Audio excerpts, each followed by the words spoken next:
मुख्यमंत्र्यांच्या हस्ते पृथ्वीराज पाटील यांचा भाजप प्रवेश। पालकमंत्री चंद्रकांत पाटील यांच्या नेतृत्वात आमदार सुधीर गाडगीळ, पृथ्वीराज पाटील हे सारे मिळून सांगलीला स्मार्ट सिटी करतील।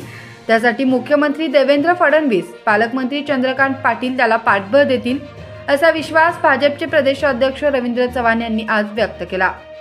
काँग्रेस नेते पृथ्वीराज पाटील यांनी मुंबईत सह्याद्री निवासस्थानी मुख्यमंत्री देवेंद्र फडणवीस यांच्या हस्ते भाजपात प्रवेश झाला। त्यानंतर भाजप प्रदेश कार्यालयात अनेक कार्यकर्त्यांचा पक्षप्रवेश झाला। यावेळी श्री चव्हाण बोलत होते।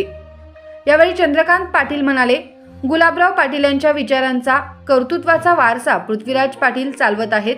ते मनाने कधीच भाजपचे झाले होते, आज त्यांचा अधिकृत प्रवेश झाला आहे। त्यांनी आज मुख्यमंत्री देवेंद्र फडणवीस यांच्याशी चर्चा केली, त्यांचे विकासाबाबतचे ध्येय स्पष्ट केले। त्यासाठी मुख्यमंत्र्यांनी त्यांना बळ देण्याचा शब्द दिला आहे। जयकुमार गोरे म्हणाले, पृथ्वीराज बाबा समर्थपणे जनसेवा करत आहेत, त्यांचे भाजपमध्ये सहर्ष स्वागत आहे। पृथ्वीराज पाटील म्हणाले, गुलाबराव पाटील साहेबांनी सहकार क्षेत्रासह काँग्रेस पक्षात अत्यंत जबाबदारीची पदे भूषवली। मी देखील अनेक वर्ष विकासाचे धोरण घेऊन राजकारणात काम करतोय। 2 विधानसभा निवडणुका एक विजन घेऊन लढवल्या। भाजपकडे विकासाची दृष्टी आणि मजबूत धोरण असल्याने मी भाजपात आलो आहे। माझ्याप्रमाणे माझ्या कार्यकर्त्यांचा इथे सन्मान होईल हा विश्वास आहे।